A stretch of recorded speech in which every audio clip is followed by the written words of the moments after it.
आपके मुंह पे उल्टे हाथ का थप्पड़ लगेगा और ये लगते चले जाएंगे थप्पड़। मैं इतने सालों से चीख रहा हूं इंसान साजी, इनको तमीज ही नहीं है। They cannot even understand. मैं अब से नहीं, कुछ 6 महीने से नहीं, कई सालों से लिख रहा हूं कि ओए बंदे बनाओ। हेलो दोस्तों, कैसे हो आप। हम आपके लिए पाक मीडिया और हसन निसार का एक और लेटेस्ट वीडियो लेके आए हैं। वीडियो बहुत ही शानदार है, इसलिए अंत तक जरूर देखें। और यदि वीडियो पसंद आए तो हमारे चैनल को सब्सक्राइब करना ना भूलें, ताकि आपको ऐसी लेटेस्ट और मजेदार डिबेट देखने को मिलती रहे। दोस्तों, डिबेट स्टार्ट करने से पहले मैं आपको डिबेट के बारे में थोड़ी सी जानकारी दे देता हूँ। दोस्तों, हाल ही में पाकिस्तान के लाहौर में 6 लाख से ज्यादा कोरोना पॉजिटिव मिले हैं, जिसके बाद से पाक मीडिया में हाहाकार मचा हुआ है और पाक मीडिया गुस्से में आके अपनी सरकार की सारी पोलें खोल दी और यह बताया कि सरकार केवल कैसे नोट छापने में लगी हुई है। और पाक मीडिया यह मानने पे मजबूर हो गई कि हमारी कौम अनपढ़, जाहिल और गंवार है। और पाक मीडिया ने यह माना कि ये खुद तो मरेंगे लेकिन बहुत से लोगों को बर्बाद करके भी जाएंगे, जैसा कि भारत में हुआ था। वहीं पाक मीडिया के द्वारा हसन निसार साहब को इस पे पूछा गया तो हसन निसार साहब ने भी पाक मीडिया और पाकिस्तान के लोगों को खूब लताड़ा और ऐसे ऐसे लॉजिकल उदाहरण दिए कि पाक मीडिया चुप हो गया। दोस्तों, डिबेट बहुत ही शानदार और मजेदार है और यदि डिबेट पसंद आए तो हमारे चैनल को सब्सक्राइब करना ना भूलें। तो चलिए दोस्तों, अब मेन वीडियो को स्टार्ट करते हैं। पहले भी हम बड़ी डिटेल इसके ऊपर गुफ्तगू कर चुके हैं। एसओपीज जो बनाए गए हैं उन पर चेक एंड बैलेंस कैसे रखा जाए। देखिए, जब हमने वो बयानिया बिल्डअप कर दिया कि लॉकडाउन जो है वो बहुत ही एक विलन है, लॉकडाउन बहुत ही बुरी चीज़ है, लिहाजा अगर आप जाएं आम आदमी से पूछें तो वो कहता है कि जी लॉकडाउन भी नहीं है, कोरोना भी नहीं है। ये सब फजूल बातें हैं। आप देख लें अभी जो गैलप का सर्वे है उसमें मेजॉरिटी लोग ये बिलीव ही नहीं कर रहे, तो आप एसओपी कैसे करवाएंगे किसी से अमल दरामद। जब मेजॉरिटी ये कहती है, मैंने आज सुबह निकल के देखा मिनी बसेस वगैरह में ना कंडक्टर के मास्क पहना हुआ था, जो गेट पे खड़ा होता है जिसको टच करते हुए ऊपर चढ़ना पड़ता है, ना ड्राइवर ने पहना हुआ, ना आधे पैसेंजर ने पहना हुआ, आधे पैसेंजर ने नहीं पहना हुआ। अब इस एसओपीज का क्या होगा। वो गाड़ी ट्रैफिक पुलिस वाला उसे रोकेगा, उसके हाथ में वो 100 रुपये रखेगा, अल्लाह खैर से। ये एसओपीज जिस गवर्नमेंट ने जिस मिनी बसेस के फिटनेस सर्टिफिकेट्स नहीं हो, वो इलीगली चल रही हों, जिनके ड्राइवर्स के पास लाइसेंस नहीं होता, उनसे आप एक्सपेक्ट करते हैं कि वो एसओपीज फॉलो करेंगे और उन लोगों से एक्सपेक्ट करते हैं कि वो मॉनिटर करेंगे और एसओपीज फॉलो करेंगे। जो गवर्नमेंट डिपार्टमेंट चले जाएं, जो कुछ गवर्नमेंट डिपार्टमेंट खुले हैं, और उसकी रीजनिंग मालूम कर लें कि वो क्यों खुले हैं। इसलिए कि 30 जून को बजट 30 जून को लैप्स हो रहा है, तो बहुत से डिपार्टमेंट्स जो है 30 जून से पहले बजट की एलोकेशंस करना चाहते हैं, किसी ना किसी तरीके से उसको पूरा करना चाहते हैं। तो हमारा माइंडसेट ही एसओपीज वाला नहीं है। हमारा स्टैंडर्ड प्रोसीजर ये है कि किस तरीके से माल बनाओ और माल कमाओ, और एसओपीज हों या कोई और चीज़ हो। कोई भी मार्केट चले जाएं, किसी भी मार्केट में चले जाएं, आप कोई एसओपी फॉलो नहीं कर रहा, ये कहना कि जी जो एसओपी फॉलो नहीं करता उसको सर्विस नहीं दें, ये सब पेपर पे बड़ी अच्छी बातें हैं, लेकिन ग्राउंड पे नहीं नजर आता। ठीक है, ग्राउंड रियलिटीज बिल्कुल मुख्तलिफ है। हसन साहब के पास पॉइंट लेके चलते हैं। हसन साहब, सारा दिन हम टीवी पे देखते हैं, लोगों के तासुरात दिखाते हैं, लोग कहते हैं जी हुकूमत एसओपीज बना रही है तो अमल दरामद सख्ती से करवाए, लेकिन ऐसा क्यों है कि लोगों को सब कुछ पता है, एसओपीज है, हर चीज है, खुद एहतियात करने को तैयार नहीं है, खुद भाई अमल दरामद कर लो आप। देखो लीना, ये बुनियादी तौर पे ये मसला टोटली डिफरेंट है। ये आप बैक डेट में तो कुदरत भी कुछ नहीं कर सकती। बैक डेट में जो कुछ हो चुका माजी में, उससे तो कुदरत भी राइट ऑफ नहीं कर सकती। कैसी अजीबो गरीब बहस लेके बैठे हुए हैं। सादा सी बात है बीबी, जो कुछ करना है माजी में करना था। इस मुल्क की रूलिंग एलीट के मुंह पे अवाम थूक रहे हैं, चूंकि उनको जाहिल रखा गया, उनकी ना तालीम, ना तरबियत, ना ग्रूमिंग।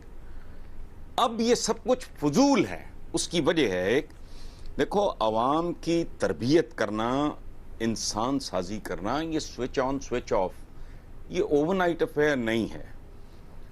एक बड़ा मशहूर मुहावरा है, उसका मैं तर्जुमा आपकी खिदमत में पेश कर देता हूं कि जो एक बुश होती है ना, एक झाड़ी, एक झाड़ी को जवान करने के लिए एक मॉनसून काफी होता है, एक बरसात का मौसम, झाड़ी पैदा होती है, जवान हो जाती है।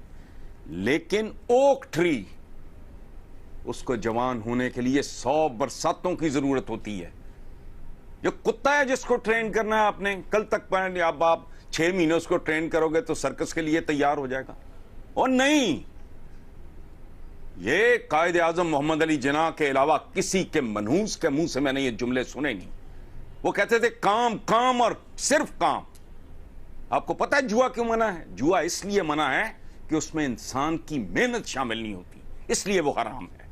हर ऐसा काम हराम है जिसमें इंसान की मेहनत शामिल ना हो। ये जिस तरह जिन्ना साहब कहा करते थे, एक बाप की तरह, एक टीचर की तरह, कि काम काम। अच्छा, सेल्फ स्टीम देखो, अपनी सेल्फ रिस्पेक्ट। लोग खुशामद करे तो झाड़ देते थे। इन लोगों ने क्या किया है? हसन साहब, आप बिल्कुल अब सही कह रहे एक्सपेक्ट हैं। करना आप बिल्कुल सही कि कह रहे हैं। ओवरनाइट मेरे जैसा डंगर, मेरे जैसा जानवर। हसन साहब, बिल्कुल आप सही कह रहे हैं, लेकिन जहन में ये ख्याल आता है कि ठीक है, आप जिस पौधे की बात कर रहे हैं तो तब्दीली के पौधे की पनीरी भी तो कहीं से लगेगी ना, फिर उसको पानी देते रहेंगे, लेकिन शुरुआत तो कहीं से होनी चाहिए ना। ओ बीबी बात सुनो, इस तरह के ख्याल कमजोर दिमागों में आते हैं। औलाद टार्जन की भी हो तो 9 महीने के बाद डिलीवर होगी तो हेल्दी होगी, वरना सतमाहा होगा। सैमसन का बच्चा भी होगा तो उसको जवान होने में एक्स नंबर ऑफ ईयर्स दरकार होंगे। आप रातों रात जो काम आपको 70 साल में, 60 में, 50 में करना था, आप कोरोना सीजन में आपके मुंह पे उल्टे हाथ का थप्पड़ लगेगा और ये लगते चले जाएंगे थप्पड़। मैं इतने सालों से चीख रहा हूं इंसान साजी, इनको तमीज ही नहीं है। They cannot even understand. मैं अब से नहीं, कुछ 6 महीने से नहीं, कई सालों से लिख रहा हूं कि ओए बंदे बनाओ। रियासत मदीना के हवाले से मैंने लिखा है, हुजूर ने वहां से कुछ तेल निकल आया था, सोना चांदी निकल आई थी, पीतल निकल आया था, कि फौलाद निकल आया था, बंदे बनाए थे। ये है सुन्नत लीडरशिप की। बहरहाल छोड़ो, जहन में आता है। जहन का क्या है? जहन में तो बड़ा बड़ा लक बात भी आती है, बोल भी देते हैं लोग। ठीक है, हसन निसार साहब कहते हैं हो ही नहीं सकता, आप लोग जो मर्जी कर ले, हो नहीं सकता। ये कोरोना के टाइम पे आप लोग किन बातों को लेके बैठ गए? हसन साहब की सारी बातों से एग्री करते हुए एक दो तरीके मेरे पास हैं जिससे थोड़ा बहुत फर्क पड़ सकता है। बिल्कुल बताइए। लेकिन वो मैं बताता हूं। हाँ, जो मेरा तरीका है थोड़ा हसन साहब की इंसान साजी से एग्री करते हुए, अब अगर शॉर्टकट निकालना है तो कान पकड़वाएं बाहर, जो आपको मिले मास्क के बगैर, कान पकड़वा कर डंडे मारें, भारी जुर्माने करें, हवालात जेलों में डालें, सर मुंडवा कर घर भिजवाएं, सर मुंडवा कर घर भिजवाएं, तो लोग मास्क भी पहनेंगे और हर एसओपी पर अमल भी करेंगे। खाली अपीलों और दरखास्तों से ये कौम, ये जो लातों के भूत बातों से नहीं मानते, ये खाली अपीलों और दरखास्तों से नहीं मानेंगे।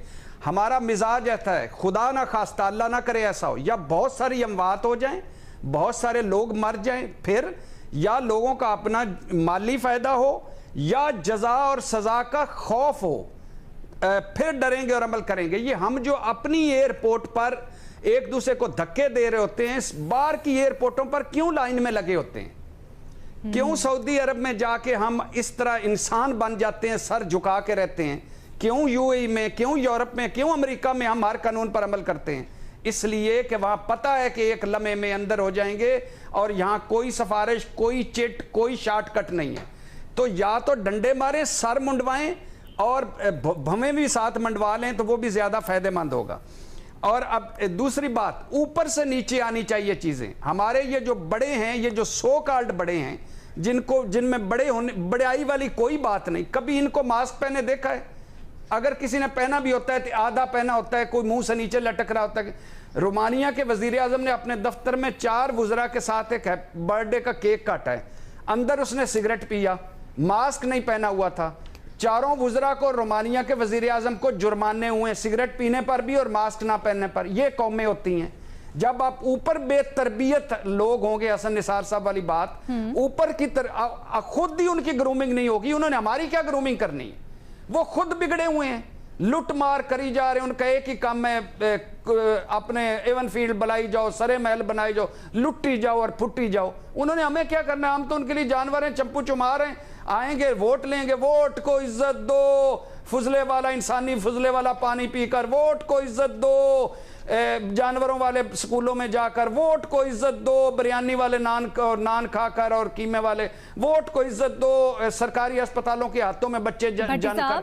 ये है हमारी कौम और ये हमारे लगा रहे हैं, लेकिन अब तो देखा दोस्तों पाक मीडिया किस प्रकार से बौखलाई हुई है और वह अपने ही लोगों को भला बुरा कहने में लगी हुई है। और साथ में यह भी बताया कि पाकिस्तानी अवाम कोरोना से लड़ने के लिए जो नियम बनाए हैं उनका पालन नहीं कर रही है और वो इसे बस मजाक में ही ले रहे हैं कि कोरोना वरोना कुछ नहीं होता, बस ये मन का वहम है और ये खाली एक बुखार है जो आती जाती रहती है। और दोस्तों पाकिस्तान के लोग इतने जाहिल और गवार हैं कि वो ये मानते हैं कि मौत अल्लाह के हाथ में है, अल्लाह जब चाहेगा उन्हें पास बुला लेगा और शायद इसीलिए उन्होंने कोरोना को भेजा है। और शायद इसी कारण से आज लाहौर में 6 लाख से अधिक कोरोना पॉजिटिव केस हैं। और साथ ही पाकिस्तानी मीडिया ने यह भी कहा कि यहाँ के लोग लातों के भूत हैं, जब तक इनके लठ नहीं पड़ेंगे तब तक ये सुधरने वाले नहीं और ना ही किसी नियम का पालन करने वाले हैं। और देखा दोस्तों पाक मीडिया ने इमरान खान की सरकार की पोल खोलते हुए कहा कि इमरान खान लॉकडाउन को हटाकर केवल नोट छापने में लगा हुआ है, उसे अवाम की कोई भी चिंता फिक्र नहीं है।